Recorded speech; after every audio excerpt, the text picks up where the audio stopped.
She gripped the steering wheel with both hands, knuckles white against the faint glow of her dashboard, the night unfolding in a narrow ribbon of highway ahead of her. The Oklahoma wind pushed hard against her small Honda Civic as she drove toward Oklahoma City, headlights catching bursts of dust rising off the road's shoulder. Inside the passenger seat was a folder thick with photocopies and handwritten notes, evidence she believed could expose dangerous radiation levels at the Kerr-McGee plutonium plant, where she worked. She kept glancing at it, then back at the road. Her breathing was tight, fast. She'd told her union contact she'd meet him in just over an hour. She never made it.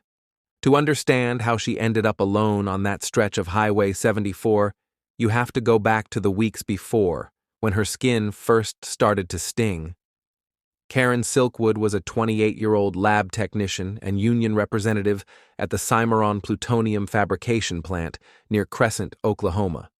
Her job required handling plutonium fuel rods, monitoring contamination levels, and documenting safety issues the plant seemed increasingly unwilling to address. She was sharp, detailed, unafraid to call out violations.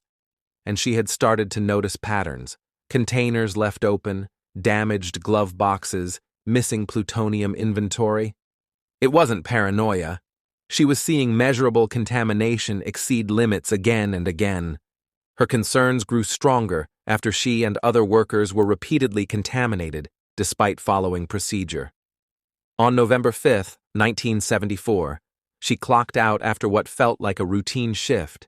When she passed through the radiation monitor, the alarm erupted. She was sent back for a scrub down, her clothes taken, her hair soaked with chemical shampoo, but when she returned the next morning, it happened again. And again, the morning after that. Contamination wasn't just on her hands anymore. It was on her skin, on her throat, even inside her apartment. Investigators later found plutonium traces embedded in the bologna and cheese in her refrigerator, smeared across bathroom surfaces, and lingering on household items she touched every day. She kept insisting she hadn't mishandled anything. She believed the contamination wasn't coming from her mistakes, but from the plant's deteriorating equipment or, worse, someone trying to silence her. And the more she pressed, the angrier supervisors seemed to get. She wrote names, dates, radiation levels, and noted every time safety complaints were dismissed, her notebook filled with numbers and incidents that should never have been ignored. Her union contact, Steve Wodka, encouraged her to keep documenting. They were preparing to present her findings to a national reporter, willing to expose what was happening inside the plant. Karen was nervous but determined. She wasn't a natural rebel. She was a mother, a friend, someone who loved small-town routines, but she knew something had gone very wrong at Kerr-McGee.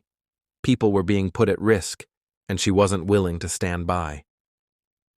On the night of November 13th, she attended a union meeting at a local motel. She told co-workers she had the documents with her and planned to meet Wodka and a reporter from the New York Times in Oklahoma City. Witnesses remembered her looking anxious, constantly checking the stack of papers she carried. She left just before 10, stepping into the cold air with her keys already in hand. The drive should have taken an hour and a half, but around 20 minutes after she left, truck drivers saw something strange. Her small Honda was weaving across the center line, drifting in and out of its lane. One driver said the car suddenly jerked sharply to the left, then straightened, then drifted again, like she was fighting for control or reacting to something inside the car. No one could say for sure. But moments later, her vehicle veered off the road, slammed into a concrete culvert, and crumpled. When first responders arrived, they found her body still inside, slumped against the driver's door. She was pronounced dead at the scene. The folder of documents she told people she was carrying, missing not a page found in the wreckage, not in the car, not on the road, not recovered later by investigators or the union. Police quickly ruled it an accident. They said she fell asleep at the wheel, that she must have drifted off and lost control. But the more investigators looked at the damage, the more the story refused to make sense. The skid marks were faint, almost non-existent.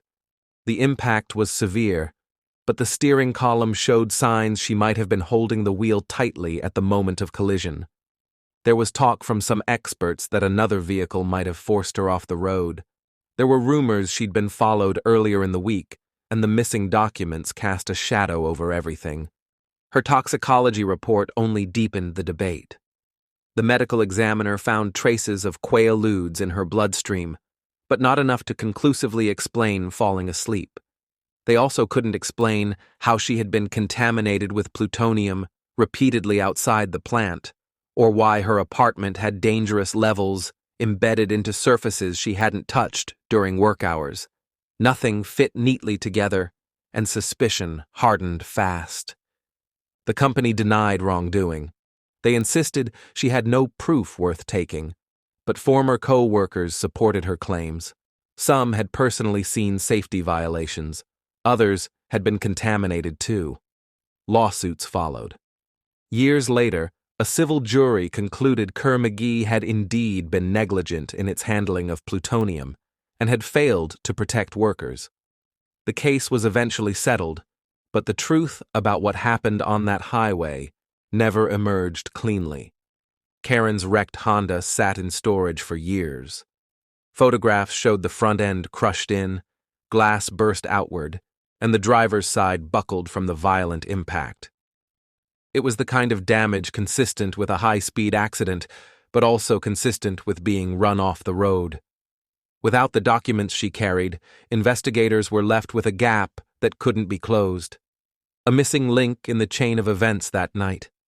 Her family fought to keep her story alive. They described her as someone who tried to do the right thing even when it scared her.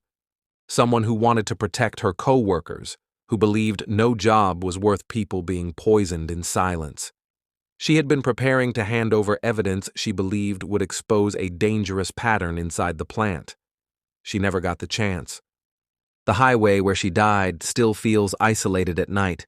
Long stretches of road with nothing but wind cutting across the open fields. Drivers pass without knowing the story, without realizing a young woman once traveled that same route, believing she carried proof of something bigger than herself. The folder she guarded so closely vanished that night, leaving behind questions that have never been answered in any official record. Whether she fell asleep or someone forced her off the road remains one of the most haunting mysteries in modern whistleblower history. Karen Silkwood's final drive ended in silence, but the fight she started didn't disappear. Her death pushed lawmakers and scientists to reevaluate worker safety in nuclear facilities. It forced people to ask who protects the ones who speak up, and though the truth of that night may never be fully known, the story of her courage continues to echo through every case where a worker risks everything to expose what should never be hidden. Thank you for listening to The Lantern's Tale. Subscribe for more true stories, if you dare.